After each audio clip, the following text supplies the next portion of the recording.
Hey everybody, welcome back to the channel. Today we're going to be talking about a very hotly requested subject. A lot of people have asked me to make a video about this guy for a long time. He's a very well-beloved filmmaker, someone who's never really touched me personally, but somebody who... fuck.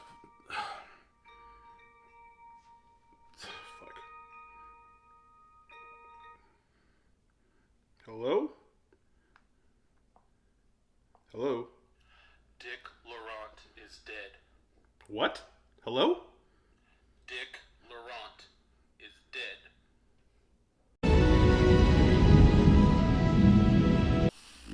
Hey everybody, Dom Griffin here, film critic. You're watching the Armchair Auteur. This is my video project where I talk about movies and things of that nature. If this is your first time here and you end up liking what you see, please give it a little subscribe action. There's a little button you can hit so you can see the next time I put out new videos. Today we are talking about David Lynch.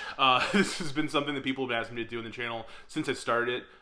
David Lynch has a lot of very ardent supporters, and I have spent my entire life not being one of them. This is something I've kind of been putting off for a while because it's not just like, oh, I don't want to make a video about David Lynch because, like, I don't like his movies. It's like, I haven't made a movie about David Lynch because I've just never seen most of his films, you know? Like, I've just never been that connected to him. He's always been a really big blind spot for me as a film critic. And I guess on some level, I didn't want to, like, acknowledge that, like, I just had zero connection to this guy. And I never wanted to put forth the effort, I suppose, into, like, really getting into his work. But there's, like, a quarantine going on, and I don't have anything else to do, so I finally figured I should give the people what they want and do a video about David Lynch. Now, in order to rectify my complete, like, disassociation from his work, I had to actually watch a bunch of his movies. And I'm not quite certain that I went about things the right way. So, over the course of, like, 2.5 days, I watched David Lynch's entire filmography in chronological order, which probably not the best thing to do if you've never really been into his work before, to just, like, take it all that quickly, like, no sort of, like, meditation in between watches.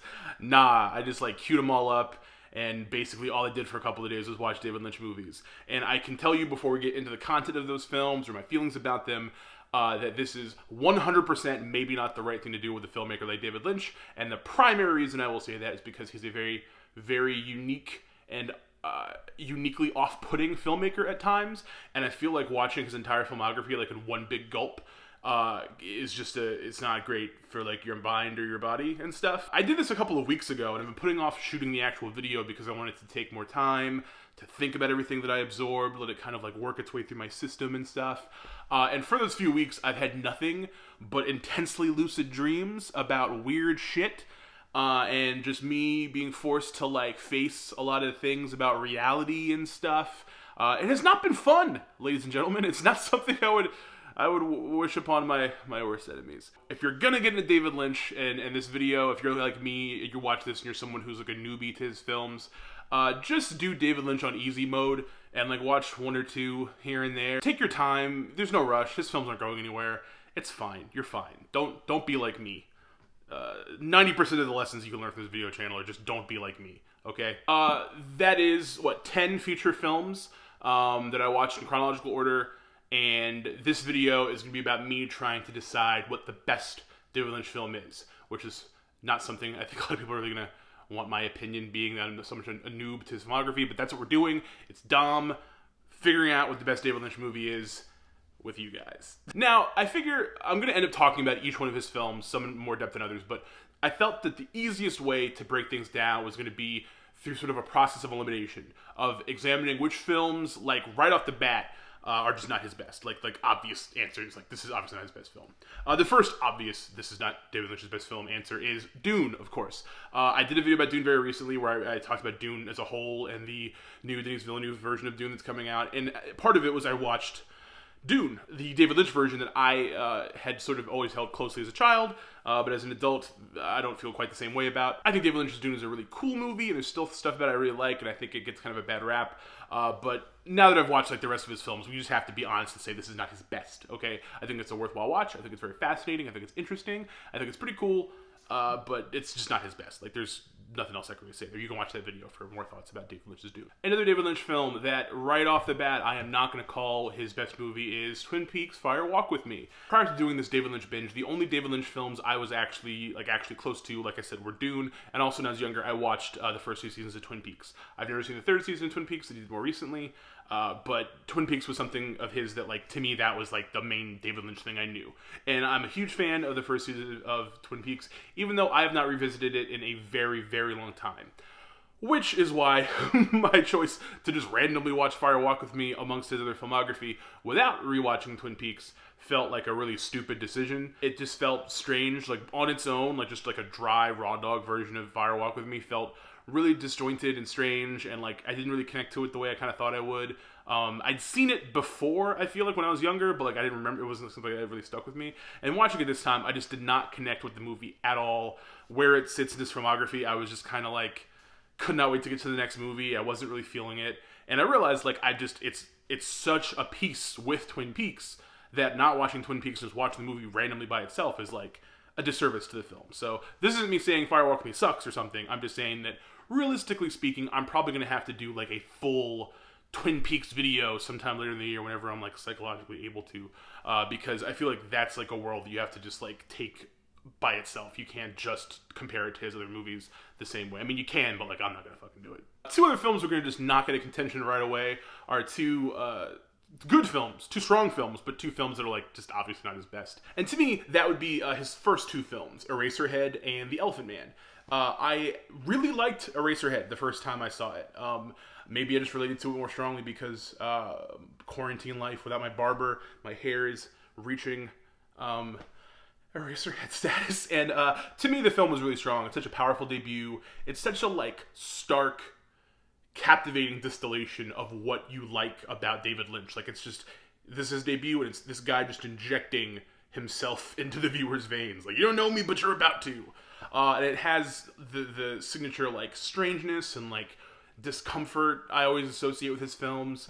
It feels like its own world, like right off the bat, and it's really captivating. It's really interesting, and I feel like it's really, when you look deep at like the themes of Eraserhead, it's like a really heady, like kind of like difficult and frustrating film. But then with the visuals and just like the way David Lynch views this world, it feels something like you can relate to, even though like it's kind of visceral and kind of like really getting at these like raw nerve fears about like life and sex and things.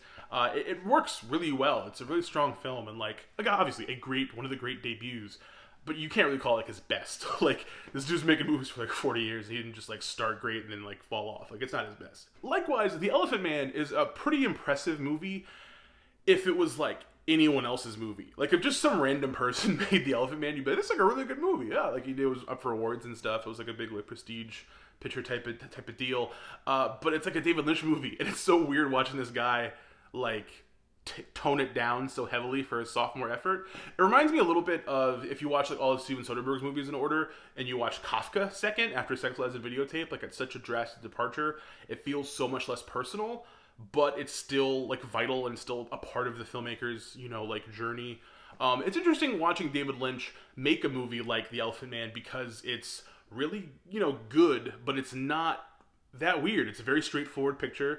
Obviously, like, The Elephant Man's like makeup and visual look and stuff is like Lynchian, but narrative-wise, it's like a really straightforward movie. Like, if Tom Hooper remade The Elephant Man today with a bunch of like poorly like framed like close-ups and shit, like, it probably wouldn't like a few nominations and stuff. Like, it feels kind of like pedestrian, I suppose, compared to some of his more challenging work, but it's still a good movie. Like, it's rock solid, and there's a lot of heart in it. I mean, every David Lynch movie has heart, but it's always like mixed in with all these other weird layers. So watching The Elephant Man, like, the story of like this deformed man, this scientist, and the exploitation and all this stuff, at the core, it's just about a guy who just wants to like be loved and respected like a regular person, because he is a regular person. He's just deformed, and it's genuinely heart-touching. Like, it actually makes you feel things. I feel like a lot of movies like The Elephant Man fail to make you feel anything because you are so clearly being pantomimed to feel something that whatever emotional reaction you give it, it always seems fake. Like, you and the filmmaker are like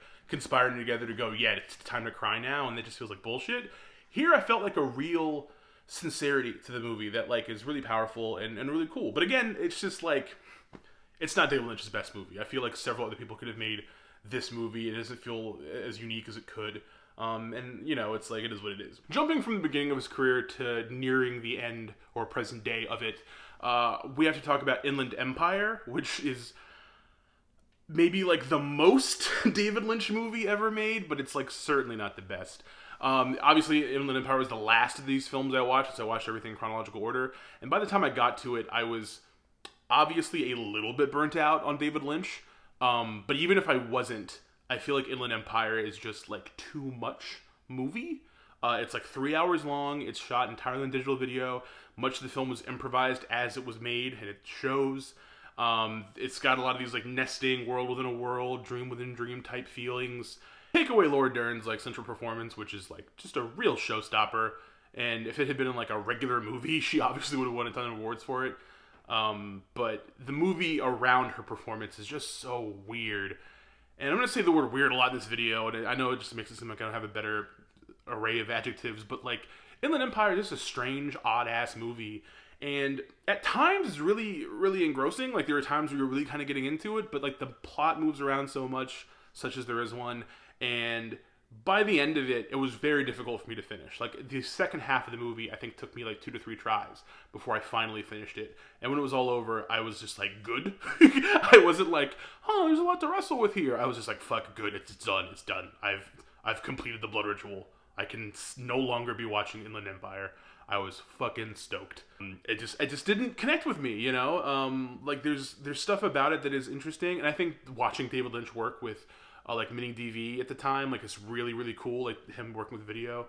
Like if anyone was going to take like early like prosumer digital cinematography and like do something cool with it, it's definitely David Lynch. Like you can tell that he like immediately understands the medium and just grabs it and starts doing stuff with it. And I would have loved to see like more movies like this that were not 3 hours long and that were slightly more well planned. But obviously that didn't happen. He hasn't made a feature since. He just made like several hours of new Twin Peaks himself, which is like making several features. So that's again something for another video. But Inland Empire on its own is like, to me, it's just not it. It's just not like the best David Lynch movie. It's kind of a slog, and maybe it's something that if I rewatch at a later date, I'll feel differently about. But for now, I have so little interest in ever rewatching it. You know, we've kind of gotten out of the way like the movies by David Lynch that like I just don't really like hold up that highly, but aren't necessarily like bad movies per se. I will say, out of this, I wouldn't call any of his films bad movies. Like that was like the big revelation to me, was like, wow, I don't hate any of these movies. Some of them I like better than others, but like there's no like outright dud in the entire thing. It's funny to me, people consider like Dune like his worst movie, and you're like, yeah, I guess, but it's like even his worst movie is still pretty watchable and fascinating, you know. So that was a kind of a big revelation for me to realize that like none of these movies are like actually crummy. It's just some are better than others. But we're kind of now going to get into the part of the filmography where like I actually did start kind of feeling like, oh wow, maybe I actually fuck with some of this. Because these are the movies I like and I respect and I dig, but I was not like ready to like cape for them in any kind of way, like as you can tell from my words so far. But there's 2 of these movies very diametrically opposed, where both of them I was really impressed by, and I would say we're pretty close to being like, yo, this is like a big moment for me. Maybe I am going to be like a David Lynch stan. The first of those is The Straight Story, which is like the biggest outlier, I think, in David Lynch's filmography.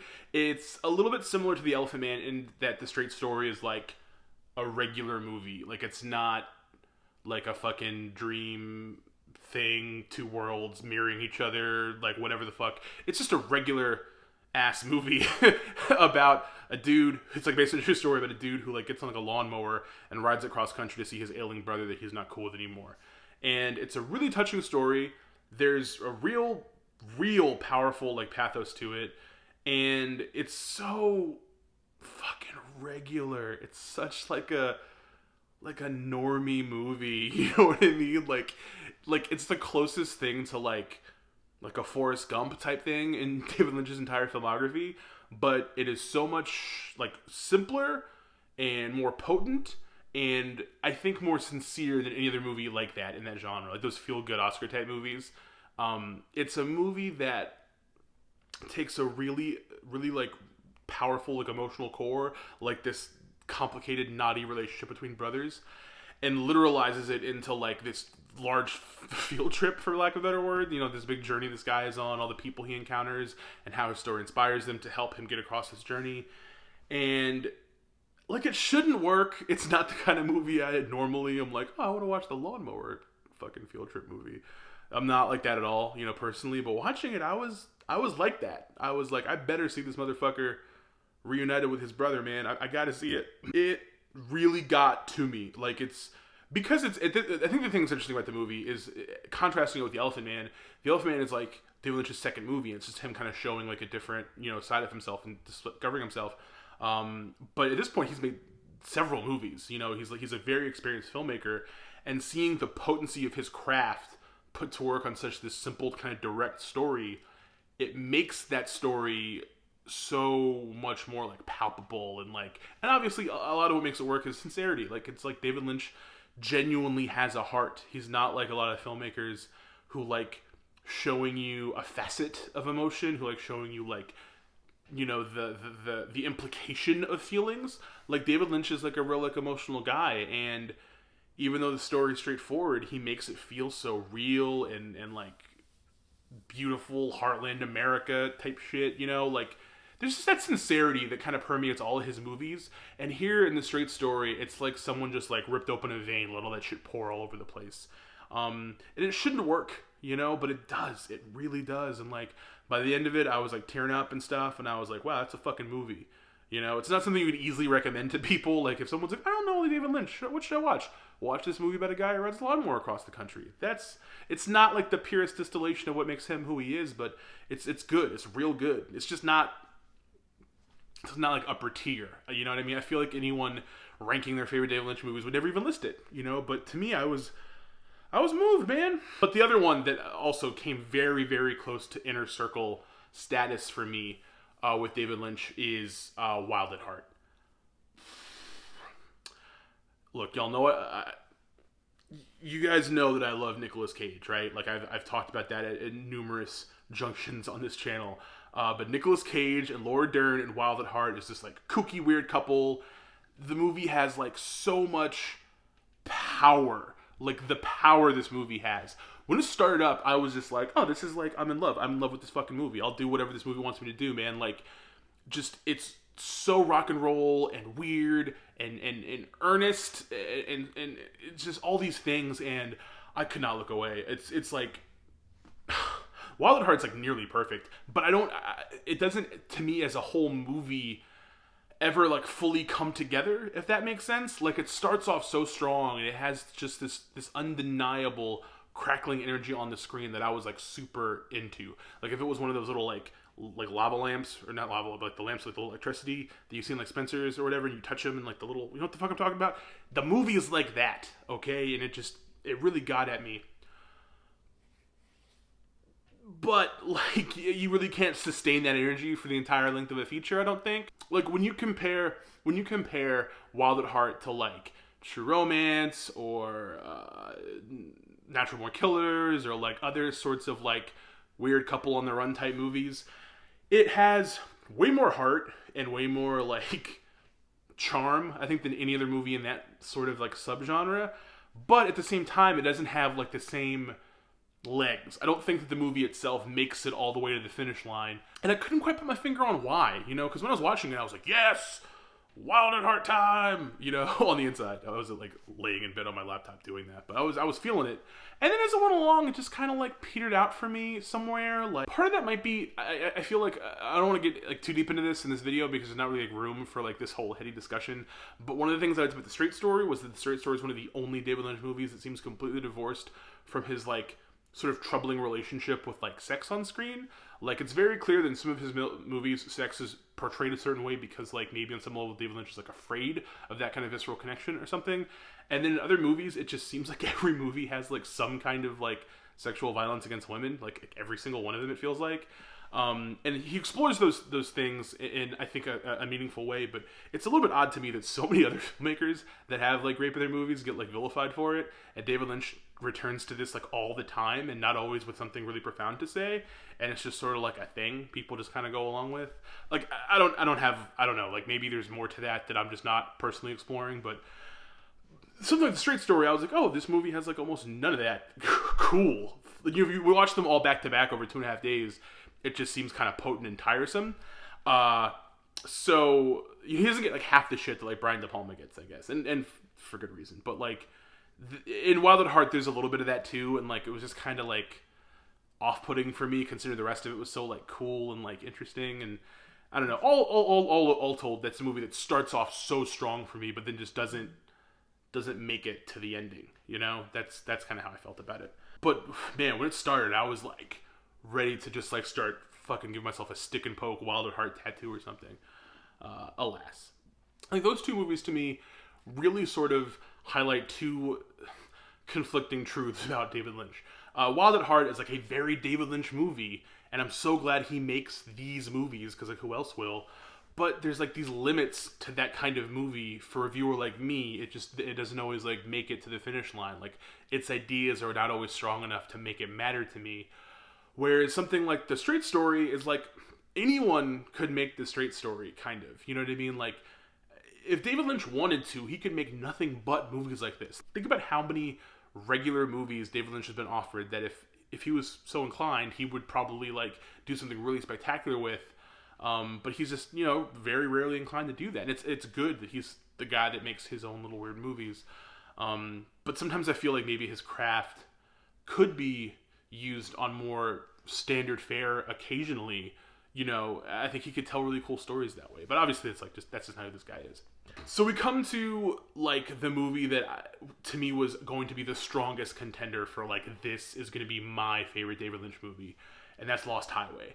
I was so into Lost Highway when it started. Like the opening with the fucking David Bowie song and just like the entire vibe and the energy and the feel. Like I love noir and like I love David Lynch's weird take on film noir where it's like, you know, I'm going to take the inscrutability of like a James M. Cain novel that has like a really naughty plot and I'm just going to remove the plot entirely and it's not going to matter and I'm just going to do like my own weird thing about like feelings and my fears and like subconscious desires and stuff. And like he does some really cool shit in Lost Highway, man. Like that is a movie that like I get it. I get why people love it. I get why people keep posters on their wall. Like it's potent shit. But to me, again, kind of like a Wild at Heart, it's like the longer this movie went on and I realized like it wasn't going to ever get into like a different gear. It was just like, here's a bunch of weird, goofy, crazy shit. And here's more weird, goofy, crazy shit that might be connected to the other crazy shit, but maybe not. Maybe it's a dream. Maybe this is all one world. Maybe this person's dreaming this person's life. And like, this is not for me. Like, I think the biggest thing I discovered is just like, you can be really good at something can be really good or great or whatever, and like it's just not for everybody, and that's okay. And like what I realized is that even when I'm into a David Lynch movie and when I'm really feeling what he's putting down, I still never connect to it quite the same way.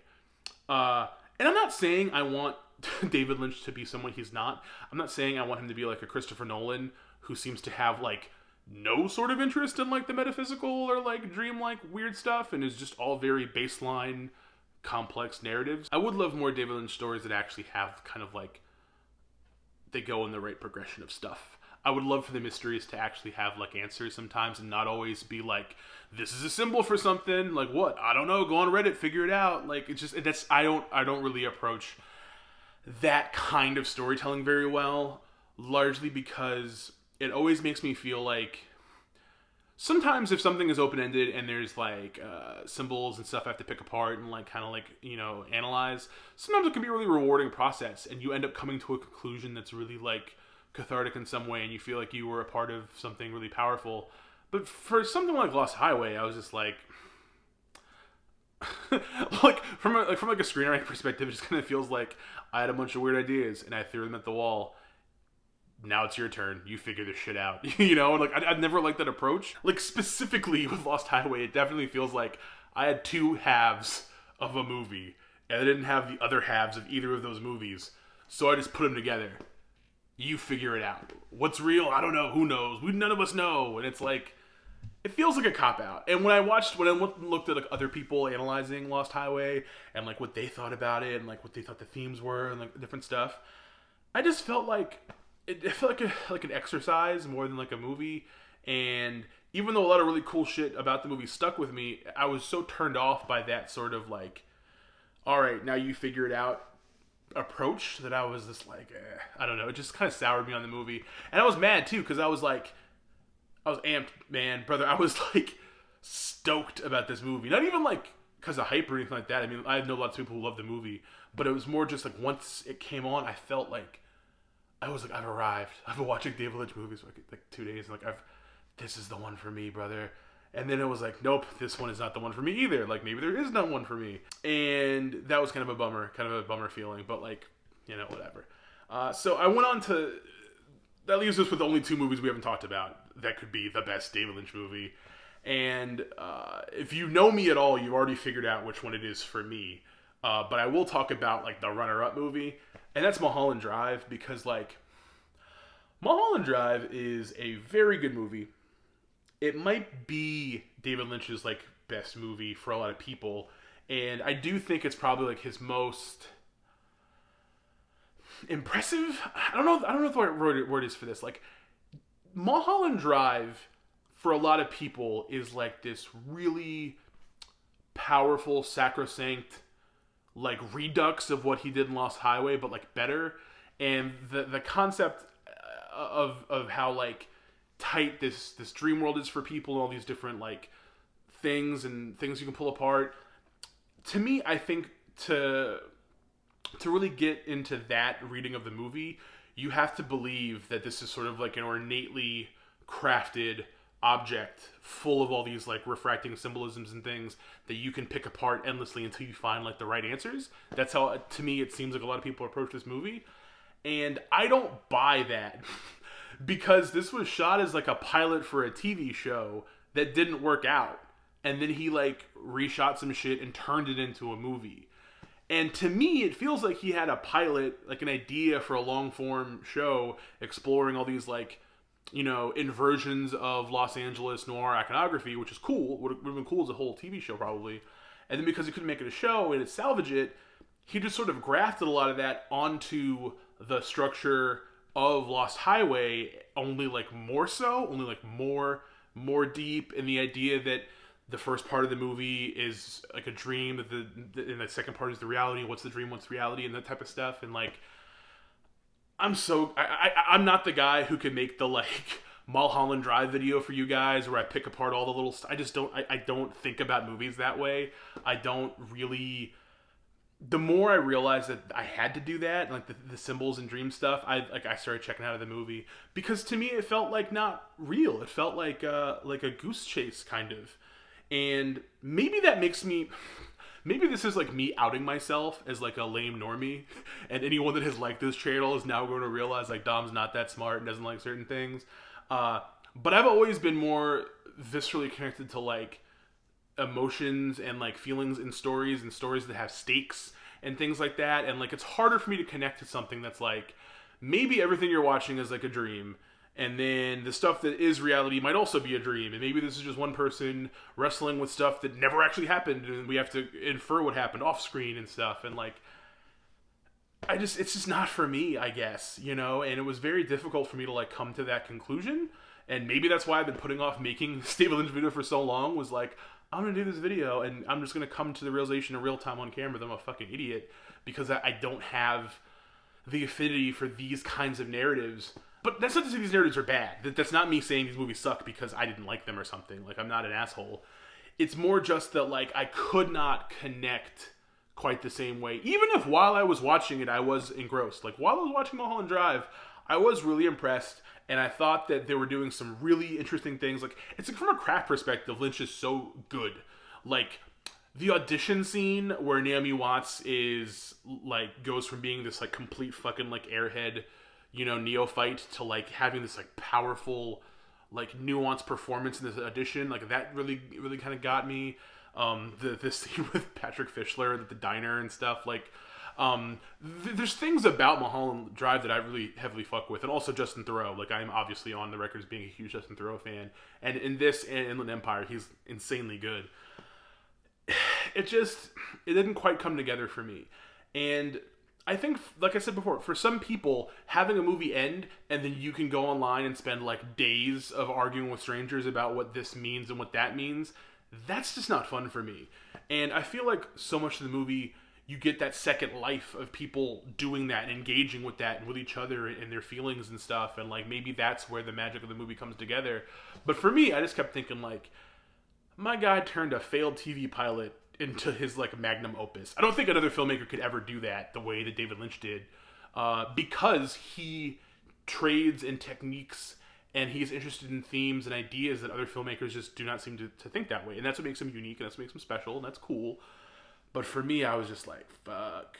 And a part of me is like, my brain is so hardwired into film noir. Like, it's like my favorite genre. I've read so many of those books growing up and stuff that like, it's hard for my brain to turn off trope. It's hard for my brain to turn off like, this should be a story about this, and then there's a twist, and then someone like, it's revealed. Like, you never get that like satisfaction from mysteries that you get from when David Lynch makes a mystery. And I realize that that's part of it, that like you're not meant to have some sort of traditional satisfaction. But for me, fuck, I'd like that occasionally, you know? Fuck me, right? Like, it's possible that I will rewatch Mulholland Drive like several times over the next 10 years and grow to love it more and more and more, as I imagine many other people have, but I just don't see myself doing that anytime soon. So, interestingly enough, the movie that I consider to be David Lynch's best is one of the earliest ones I watched in this little marathon, and it's Blue Velvet.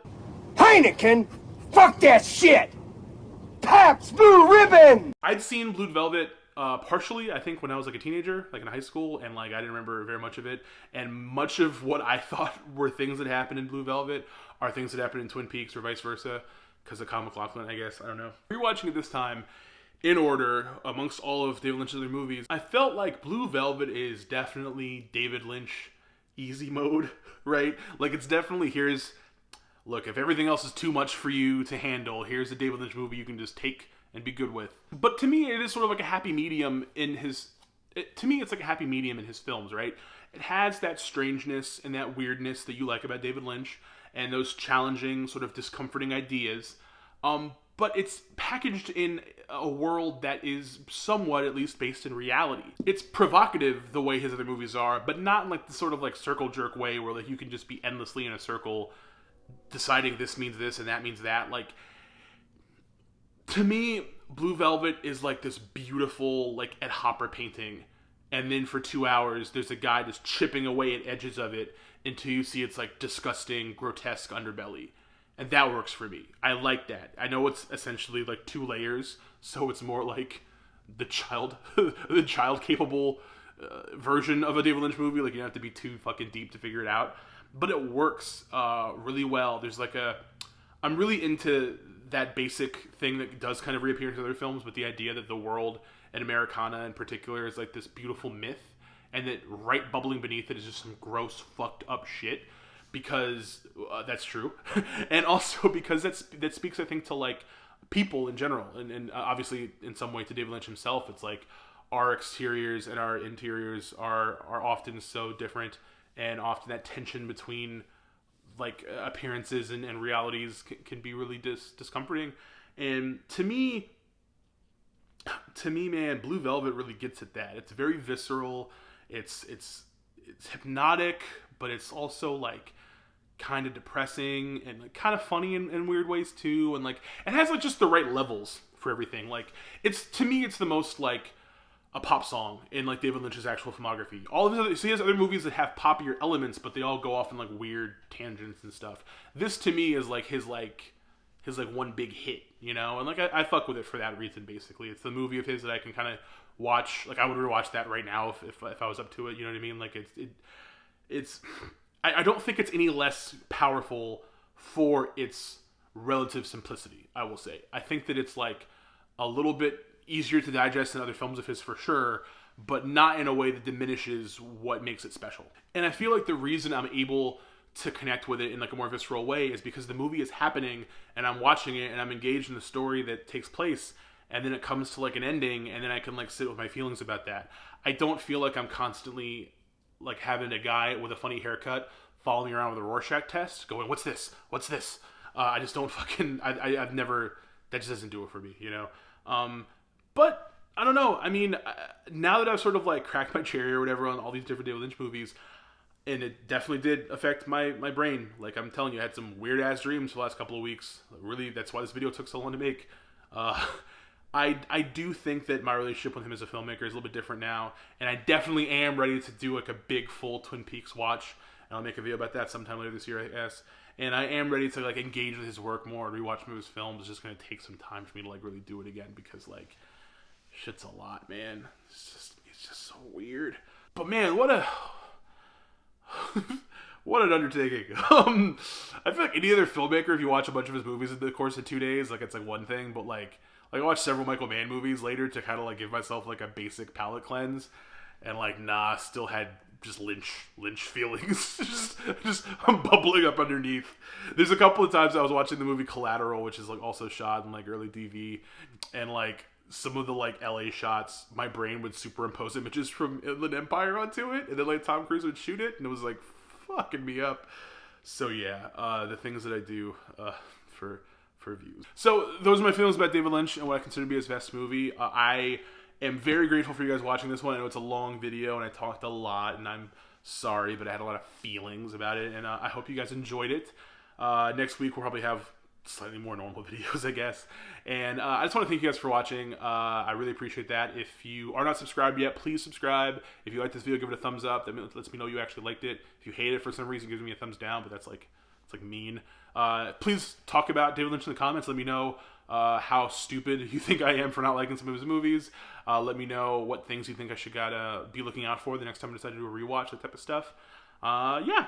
Thank you guys. I appreciate everyone watching. We reached 400 subscribers this past week, which I'm super proud of. I cannot thank you guys enough for watching me ramble on movies all the time. This is a really fun thing for me, and I'm glad you guys seem to enjoy it. So thank you again. Have a good week, day, year. Stay safe out there. 2020 keeps getting stranger. Yeah. Bye, guys.